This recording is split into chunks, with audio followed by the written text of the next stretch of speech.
Welcome to Joyfully Unstoppable, the podcast for women who are ready to lead boldly, live lightly, and reclaim their joy. Whether you're leading a team, a classroom, a boardroom, or your own big, beautiful life, I am so glad you found us. I'm your host, Becky Ham, leadership coach, speaker, and founder of Women Lead Well. After years of high-level leadership, I discovered that success doesn't have to come at the cost of your peace, your values, or your well-being. Each week, we'll explore what it means to lead with clarity, confidence, and authenticity, even in a world that tells you to hustle harder and prove your worth. You carry a lot. Let's help it feel lighter. Friends, fall is coming. Where we live in Virginia, the kids are already back in school. We have had Canada geese camped out in our front yard the past few days on their way south.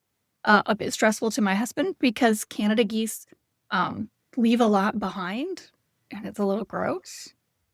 But the season is changing, and I am mindful that 2025 has been a rough year for so many of the women I coach, particularly for women who used to serve in the federal government who lost their jobs as part of the federal restructuring. And it's additionally challenging. Many of the federal workers who lost their jobs receive severance packages that expire at the end of the fiscal year, which is a short 5 weeks away. Compounding that is that 2025 wasn't just tough for federal employees. Folks in tech, higher ed, other industries have all taken a hit this year with layoffs across a number of those sectors, making it even harder for people to find jobs because there are so many job seekers out there right now. And so I wanted us to spend some time today talking about joy. I know it's counterintuitive, but just ride the ride with me for a few minutes and see if you don't understand. I want us to talk about how we can find joy even in the midst of hardship. And we're going to start the conversation in neuroscience. So, as humans, this is phenomenal. Like, it blew my mind when I learned this. As humans, all of our sensory systems, our eyes, our ears, our touch, the functions in our body, all of our sensory systems receive about 11 million bits of information per second, every second. Our brains can process about 10. So, 11 million bits of information per second.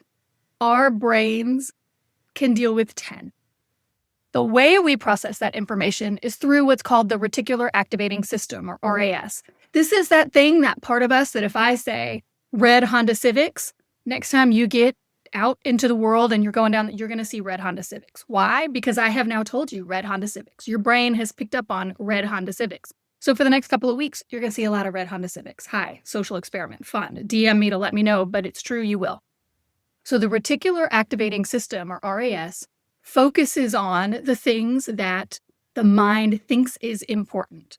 And so it filters out, it mutes 10,999,990 bits of information each and every second to focus on the 10 that are most likely to keep us alive.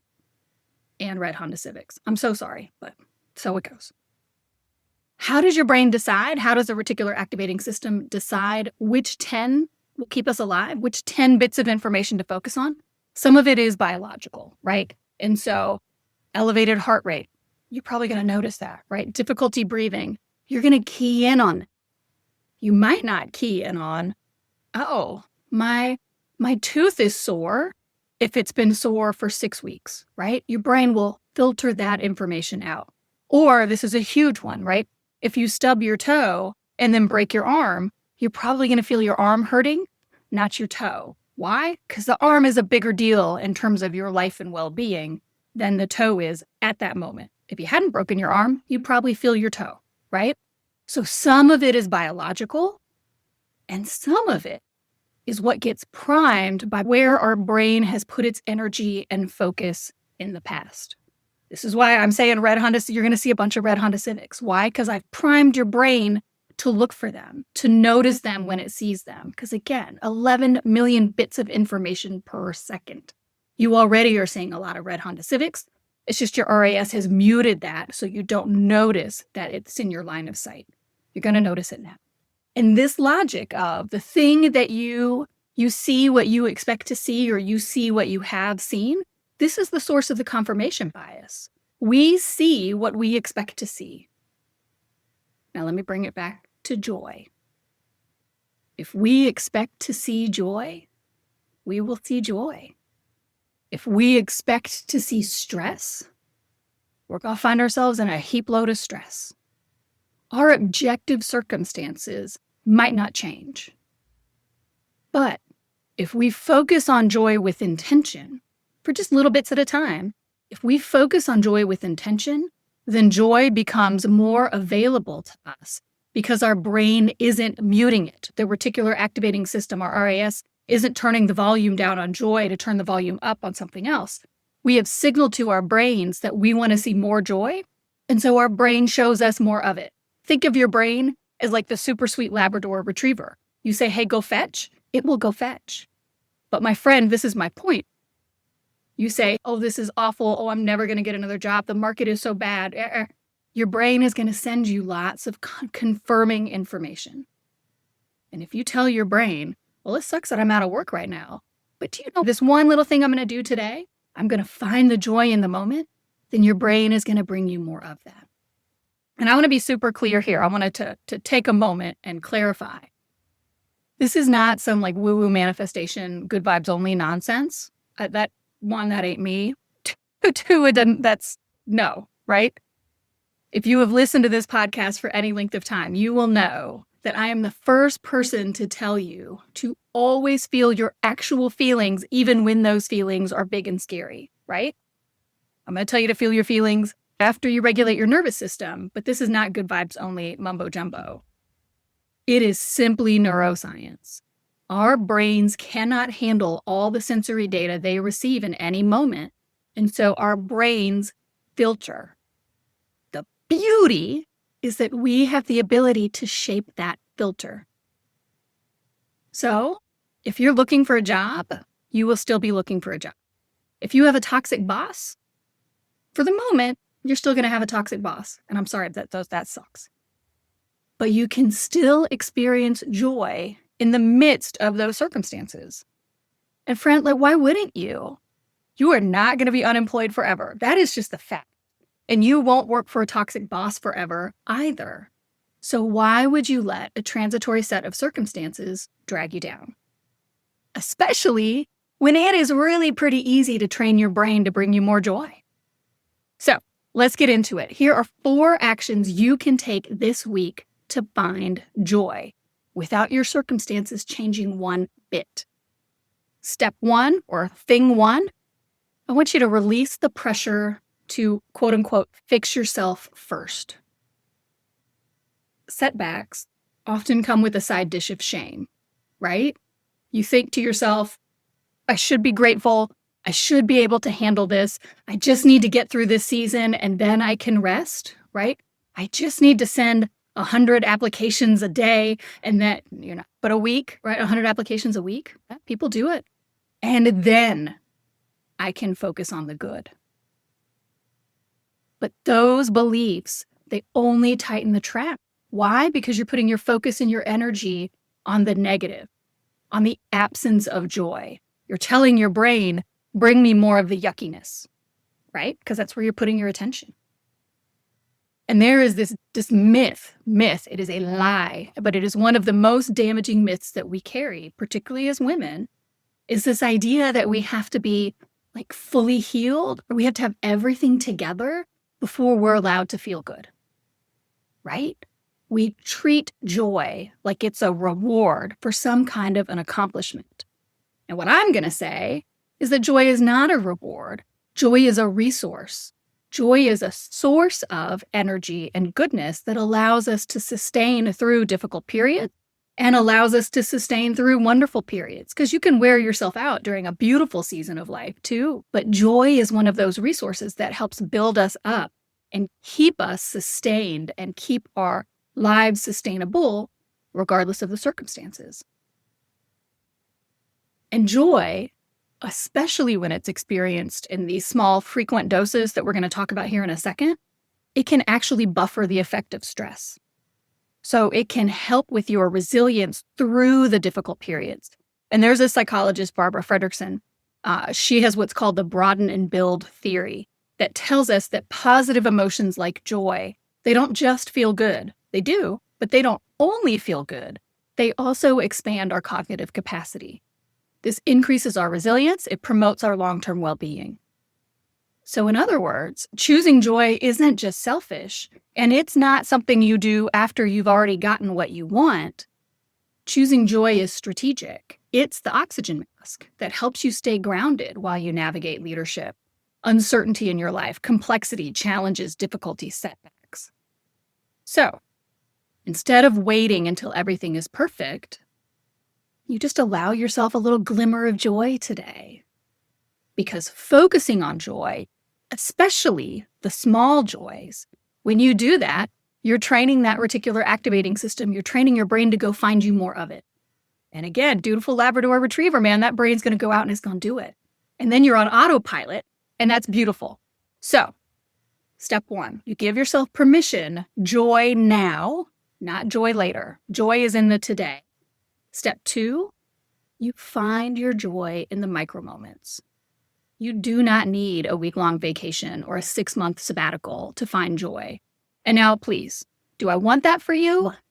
Yes, of course I do. Go find yourself get a 6-month sabbatical, go take a 2-week vacation to someplace warm and relaxing, or cold and relaxing if you like to ski. Whatever, follow your bliss. But you don't wait for joy until those moments.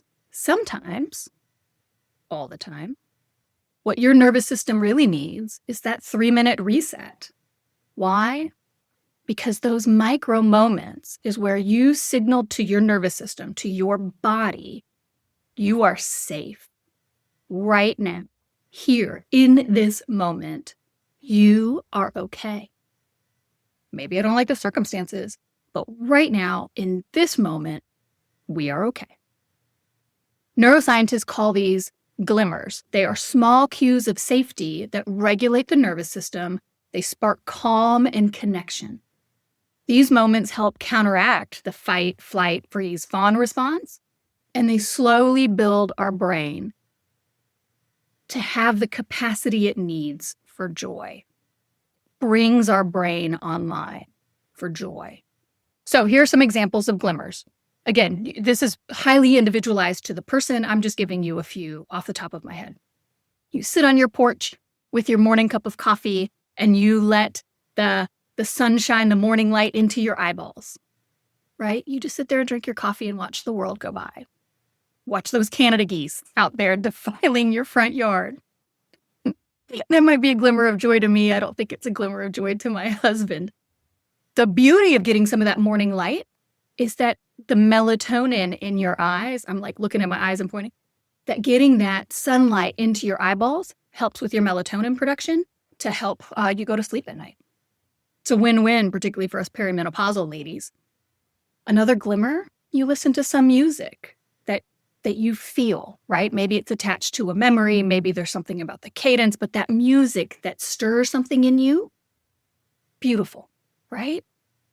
Light a candle. I love this. I light a candle with my coaching calls. And so as I'm coaching women, I have this little candle that burns for about an hour and it just burns down. And it's just this, for me, just this beautiful marker of the session. And there's something that is so spiritual, I don't know, about that candle that it keeps me anchored in the present. It keeps me in that conversation and the sanctity of that coaching call. A glimmer might be sharing a laugh with someone you trust, sending a silly meme to a friend and then you get one back, right? The moments themselves are not life-changing moments. They're everyday moments, but they bring you joy.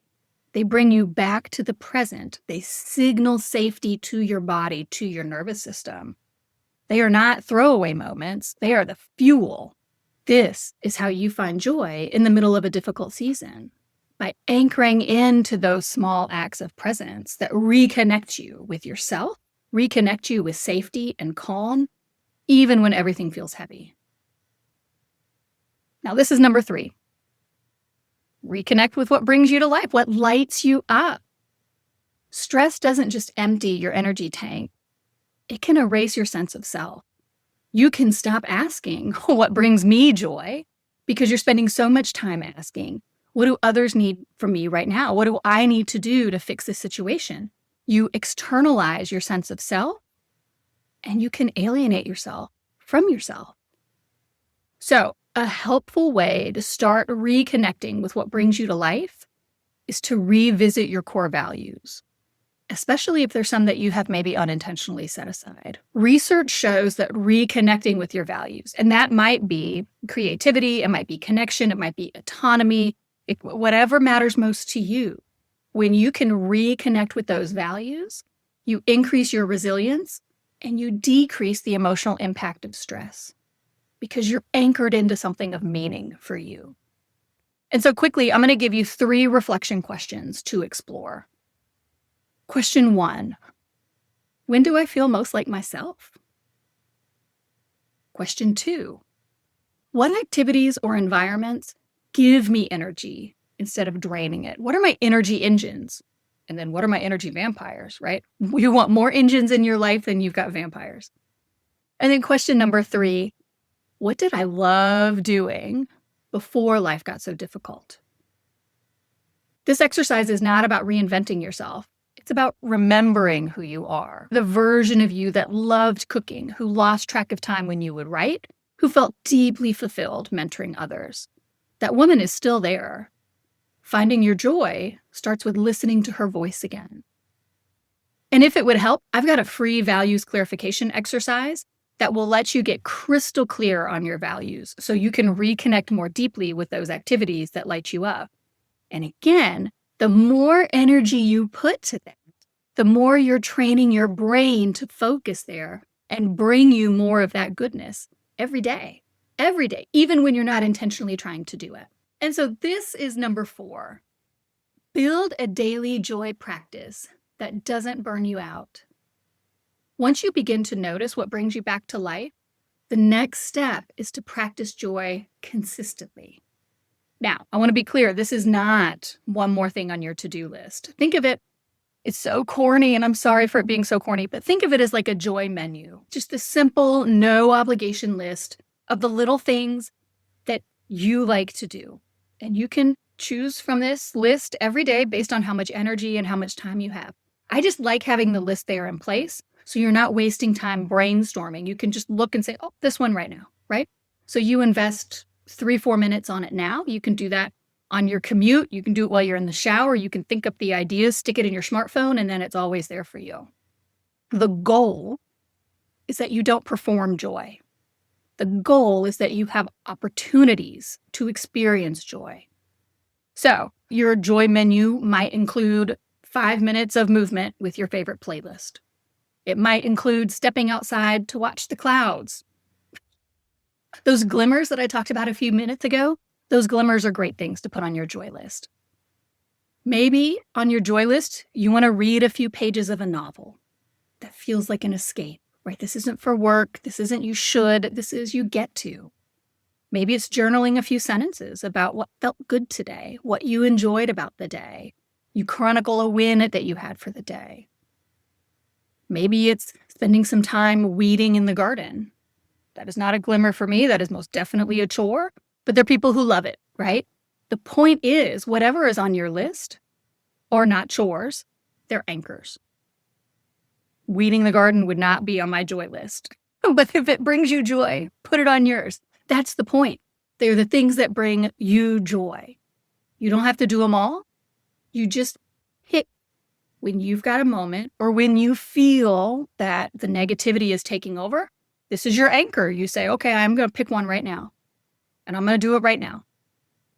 And then you just do it. And then tomorrow, I'm going to pick one right now. I'm going to do it right now. I got 30 minutes for lunch. I'm going to do it in my lunch break. I'm going to do it during my commute. I'm going to do it before I leave for work. Whatever. You find the time, you habit stack it.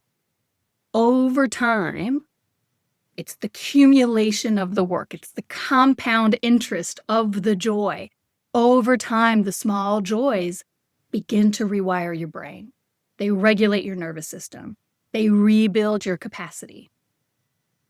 That is how to find joy without overwhelming yourself. It is literally one moment at a time.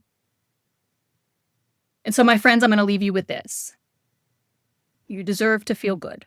You deserve to experience joy every single day. You do not have to earn your way into joy. You're allowed to feel good, even if you're still tired, even if you're unsure, even if you're healing, even if your circumstances are difficult. So, if today feels heavy, ask yourself, what is one small thing I can do to choose joy? Not for anyone else, just for you. And if I may make a suggestion, for today, let that one thing that brings you joy be making your joy menu. Because you're just going to spend 5 minutes and you're just going to write down all the things you love. And just thinking about all those things that you love doing will bring you joy. So step 1, right? Just get the early win. And then that list is there for tomorrow. Because, my friend, finding your joy is not a luxury. It's a lifeline. And it is not something you have to do alone. If you are ready to find more joy, if you would like to lock in and really anchor in joy and tell your brain that you want more of it, I would love to invite you to join the Women Lead Well community over on Facebook. In it, I share additional leadership tips and encouragement every week, and we work together as a community to build each other up and help each other grow. It is a strong signal to your reticular activating system that you are supported and committed to your growth as a leader. I'll leave a link in the show notes below for you. And if this episode spoke to you, I would love for you to share it with a friend who's running on empty. We need more women leading from alignment, not adrenaline. And please don't forget to like and subscribe. It really helps a small little podcast like mine be shown to other people who maybe don't know about it yet. Next week, we're talking about navigating the messy middle and what to do when you feel stuck. So you won't want to miss that one. You can also grab our free resources like the values clarification exercise at womenleadwell.net and linked in the show notes below. Remember, joyful, sustainable, and authentic leadership is possible, and you deserve to enjoy every minute of it. Until next time, I'm Becky Ham, and this is Joyfully Unstoppable.